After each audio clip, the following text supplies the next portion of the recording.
Достар, демо курсқа тегін қатысудың бір ғана шарты ол арнайы бөлісу батырмасын басу арқылы 3 адаммен бөлісу.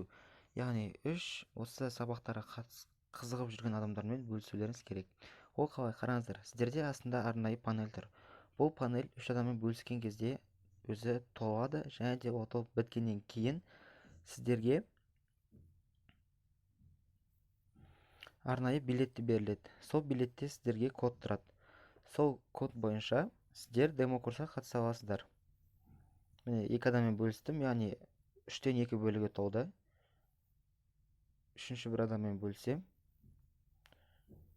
міне көрдіңіздер ма, сіздерде